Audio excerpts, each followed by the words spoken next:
இங்க காட்டுக்கு நடுவுல இருந்த வீட்டுல அம்மாவும் ரெண்டு பசங்களும் விசிலு கயிறு எல்லாமே எடுத்துட்டு இப்ப அதுல ஒரு மந்திர வார்த்தையை சொல்றாங்க. அந்த வார்த்தையை சொன்னதுக்கு அப்புறமா அந்த கயிறை நல்லா இருக்க கட்டிட்டு 3 பேரும் 3 திசையா பிரிஞ்சு வேட்டைக்கு கிளம்புறாங்க. இந்த கயிறை எக்காரணத்து கொண்டும் விடக்கூடாதுன்னு சொல்லி அனுப்புறாங்க. இப்ப இந்த பையன் ஒரு அணில பார்த்ததும் கல்லால அடிச்சு வேட்டையாடிடுறான். இன்னொரு பக்கம் அந்த சின்ன பையன் மரத்துல இருக்கிற முட்டையை எடுக்கலான்னு ஏறி பாக்குறான். பார்த்தா அது எல்லாமே உடஞ்சு போய் இருக்குது. அப்பன்னு ஒரு முட்டை மட்டும் கீழே இருக்கிறத நோட் பண்றான். அதை எடுக்க போகும்போது கயிறு எட்டாம போயிடுது.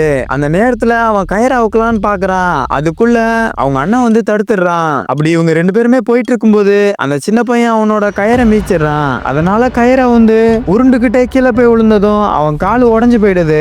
அந்த சின்ன பையன் விசில் எடுத்து அடிச்சதுமே அவங்க அம்மா வேகமா அவங்கள நோக்கி வராங்க. அவனோட கயிறை வந்ததுனால அந்த காட்டுல இருந்த மோசமான பேய்ங்களாம் இவங்க பக்கமா வருதுங்க. அந்த பேய் அந்த பையன் பக்கமா வந்துட்டு இருக்கும்போது கரெக்டான டைமுக்கு அந்த பசங்களோட அம்மா வந்துடுறாங்க.